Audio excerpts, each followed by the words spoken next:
Hello and welcome to 21st Century Football. This podcast is all about celebrating the best of the world's most beautiful game, but only if it happened in the 21st century. This series is all about championing the greatest footballers of the last 20 years. Our regular panel of guests will chat about the players' careers, their honours and incredible stats. And today, it's one of Premier League's greatest all-time strikers, Fernando Torres. I'm Will Brazier, and on today's show we have Statman. Dave, how are you, Dave? I'm good. I'm ready to talk Torres. Love that. Stephen, are you ready to resurrect? I'm already erect. Will. Said Joe then. That's a false habit. You know what? I've mixed feelings about Torres, but we'll get into it. Yeah, we'll get through the good, the bad and the ugly. We'll kick off every episode like we do. I've got the Wikipedia page up here just to refresh the memory, and maybe dissect some of these stats down here. Fernando Torres, born 20th of March 1984, a Spanish former professional footballer who played as a striker. Torres started at Atletico Madrid, progressing through their youth system in the first team. Torres joined the Premier League club Liverpool in 2007, just on Atletico Madrid. While we all did our research. Yep. He got promoted from Division 2, which I didn't know about. Yeah, 2002. Yep. And they didn't go back. They didn't go back down. I remember he was a keen Championship manager signing actually, because he was leggy and striky, much like myself. He marked his first season at Anfield by being Liverpool's first player since Robbie Fowler, Stephen, to score more than 20 goals in a season. Yeah. The most prolific goal scorer spell of his career. He became the fastest player in Liverpool history to reach 50 league goals. Incredible. Until he got a couple of injuries, he was on fire. Well, he was actually named in the FIFA World 11 in 2008 and 2009, but left the club in January 2011 to join Chelsea for a British record fee of £50 million, which made him the most expensive Spanish player in history. In his first full season at Chelsea, Torres won the FA Cup and the Champions League. Oh, well done. Lots of stuff here about his international career. Obviously, he won the Euros, the World Cup, another Euros, scoring in a European final. And he was, I've got down here, he's not a shoe winner, he was a Golden Boot winner in 2012. But what's the first game of, Stephen, when I say to you, Fernando Torres, what do you think of? I think of Chelsea. Do you? Yeah, his first goal for Liverpool. I think I remember because we just watched it. For Liverpool. Yeah, he glided past Tal Ben Haim. Mm-hmm. He was usually a stalwart at the back. He said, "No, absolutely not Israel's today, finest. Sir. Wallop." And that was the first of many goals that season. And from there, it was just onwards and upwards. He was prolific. Statman, what do you think? I think the thing that strikes me with Torres is the pace. Yep. Yeah. Frightening pace. I think he was one of the first players we got in the Premier League that was in that sort of generation that was super, super fast and caused defenders a lot of problems. I think one of the things that Torres would do, their game would change when playing him, and they'd look a lot more nervy, they'd look a lot more worried, and there'd be frequent times where he'd force them into mistakes and then score goals, both at Chelsea and both at Liverpool. And I think that was one of his biggest attributes, using that quick turn of pace to beat people in the dribble or just cause problems. Yeah, he was incredible, and he'd always occupy two defenders. He wouldn't always, but they'd be very wary of him, and He'd hold defenders back. They couldn't go too far forward because when he gets in behind, he's going to go past the keeper and score. He was ridiculous for a while. In doing my research for this, I sat through a 1 hour and 50 minute Fernando Torres. Get paid enough for that. You're doing more work than me and Stephen. Well, it's not even that. It's the fact that I think it's longer than the Gerrard documentary and the Maradona documentary. I think we don't champion him as much as we could do because he wasn't English. In a sense of, a lot of the good things in his career was Spain. You could potentially take as the biggest impact. But he's still a wonderful footballer. I think we can't get away from that he had impacts at both international, European, and of course Premier League level. Stephen, what I want to do in this episode is sort of maybe treat this as a little bit of therapy. Absolutely. So, what's your feelings on Torres before we sort of get into it? I was always a massive Gerrard fan. He was my favourite Liverpool player. Torres came in with his long, luscious locks, and I said, "Hello, senor," or "Hola," or "Si, senor." Yeah, and and then for 2.5 seasons he was amazing, and I'll go on record saying I supported Spain rather than England for a few tournaments. Wow. Yeah. Sorry. It's okay. I feel like there's a dark turn coming in Stephen's voice. Well, everyone each their own. One thing on Torres as well, when he was speaking about the exit from Liverpool, yeah, he was just saying it was mainly because of how much of a mess the club was, And that's fair. Hicks and Gillette were the owners. Yanks. They weren't great at all, and I think Mascherano left, and that sort of led the way for if you want to succeed, you're probably going to have to leave Liverpool, because he was right, to be fair. There was quite a few years of Just hard to see at the time, isn't it? Yeah, they ran United close in 2009, and then after that, sort of fell away. Well, we'll move things on. This is the part of the show where we get our quotes, our stats. But I actually wanted to start with an image, if you will.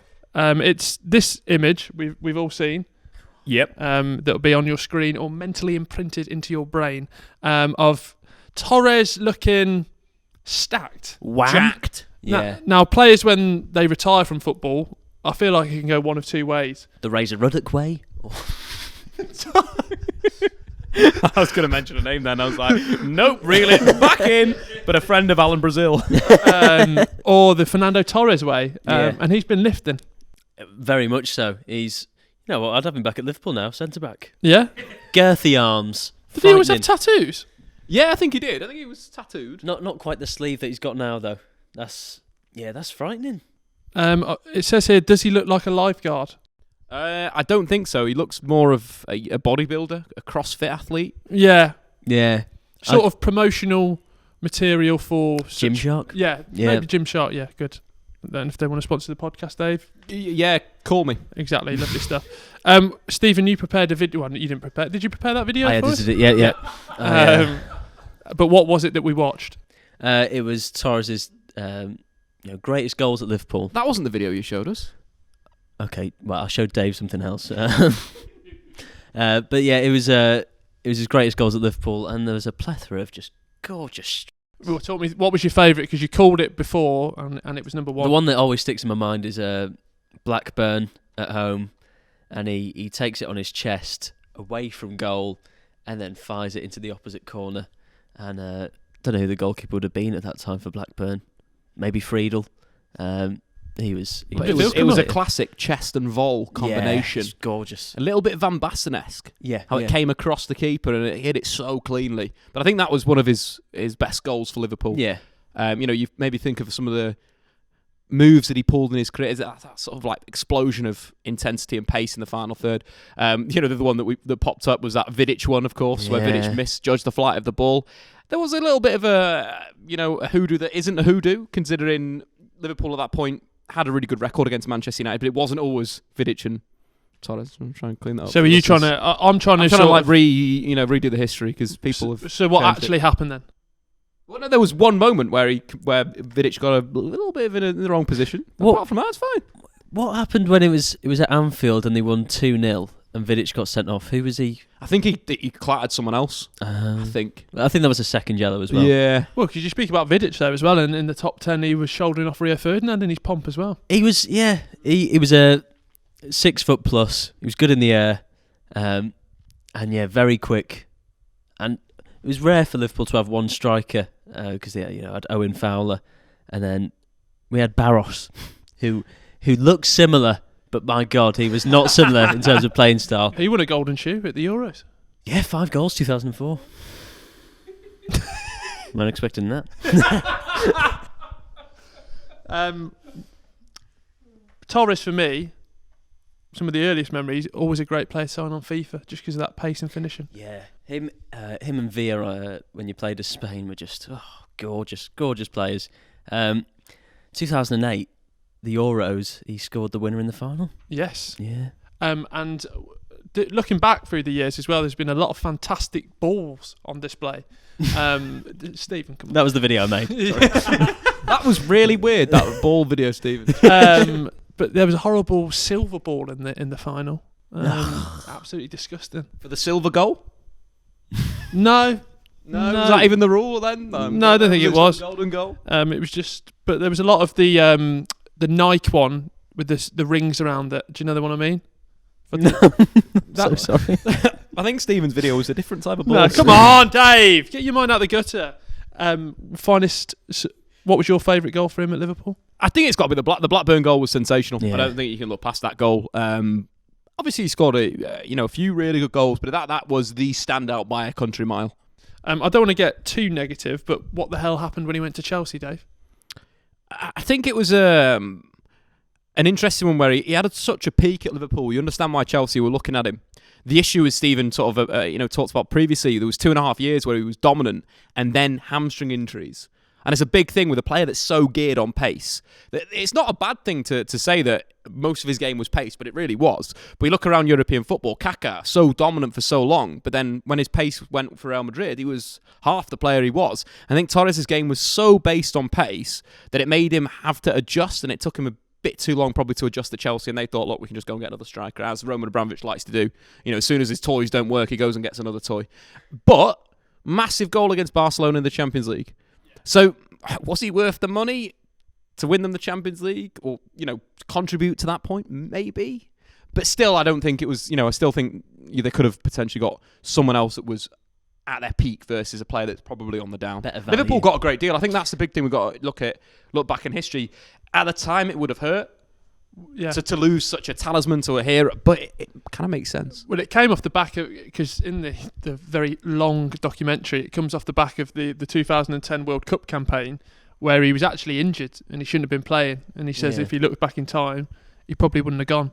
But he got his winner's medal, and you can't really knock him for that. Do you think we hold him in sort of different regard if we were Spanish and doing this podcast in Spain? I think the first memory when I think of Torres now is that miss against Chelsea. But in Spain, World Cup winner, European Championship winner. CCC. Yeah. See what you did? See what Dave did there? I think the problem is for a lot of English fans, he played for Liverpool and Chelsea. They have a lot of, enemies, if you will. So there's a lot of fans who wanted him to do badly. Yeah. I sat with one of them. Can't really comment on this issue, Stephen, but yeah, it was nice. Dave, you've actually got a quote, I have, which isn't from you, thankfully. No, not to do anything with your punditry, just because you played for Liverpool and Chelsea. Yeah, so the quote: at Liverpool, I had almost everything but titles. I felt like a king, but the team was falling apart. A bit of an indictment there on Liverpool's current, Liverpool's position. Then, a stark contrast from now, where they look like a really well-run club. Yeah, it was a very different time. I think you just have to look at how they invested that money. It was one hit with Suarez and then Andy Carroll. And And 35 million for Andy Carroll as well. Yeah, and he's 50 million for Torres, so you basically invested pretty much all the money and a bit more on one complete home run and then Andy Carroll. I think that's the crazy thing about that as well, isn't it? That Andy Carroll cost more than Luis Suarez. Yeah, by quite some. But yeah, he's right. He was incredible for Liverpool. But it was that final half a season before he left in January. He wasn't the same player. Luckily he always performed against Chelsea. So I think he was always in their mind. He's going to score. Also, as well, a person that is in this podcast that we've spoken about, Steven Gerrard, we mentioned the relationship they had, but Steven Gerrard just speaks so highly of him and said it was his favourite partner to play with. Yeah, Torres' movement was perfect. I think for Gerrard's passing, we saw a goal against Newcastle where Gerrard feeds it through and Torres runs at the ball, then leaves it, goes around the keeper and scores. He was... Yeah, the confidence he had with Gerrard was incredible. I think he gave Gerrard more space as well. You're thinking, considering that people were afraid of his pace, they drop off the back line, which opens up that space for a number 10 like Gerrard to excel in. So I think that is potentially as well why he's saying, look, not only does he make the runs in behind that Gerrard can look for, but it's the space that creates for him as well. So I think, tactically it was perfect for Benitez as well. The shape that they played, how they like to play on the counter-attack, the space that they would get. So, it was a good signing for Liverpool, and he was a good player. It was just the timing, I think, was wrong. Talk about it maybe 5-6 years later, maybe, with a Jurgen Klopp would be an asset going forward.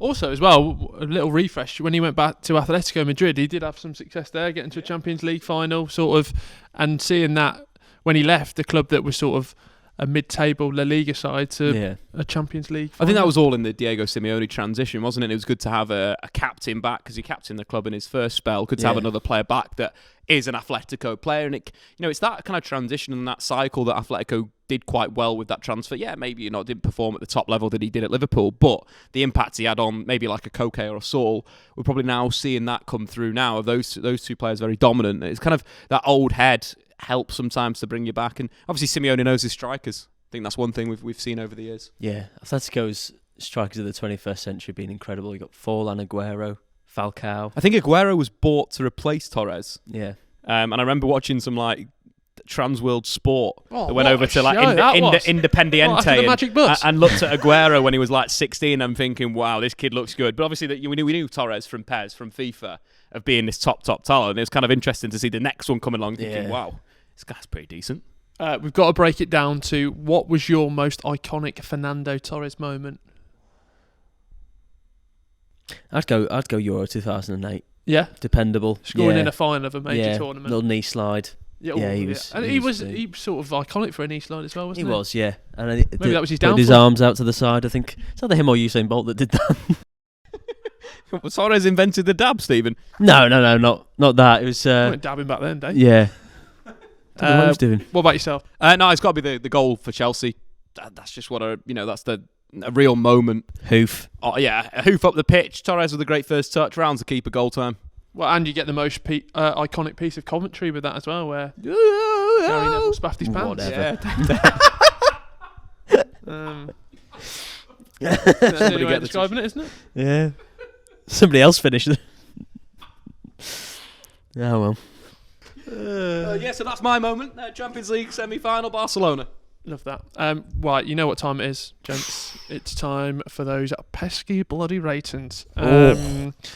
We don't sort of just focus on ability here. We want to, have a sit down with them. So the first part of this is, would you like to go for a pint with them? Whoa! You can't listen to it all here. If you want to find the full podcast, links are down below in the description. They'll take you to where you get your podcast from to listen to the full episode of 21st Century Football. Thank you for watching. Make sure you hit that like button, drop a subscribe, and get in the comments down below. What would you rate this footballer out of 90? Would you take him for a pint? Probably not.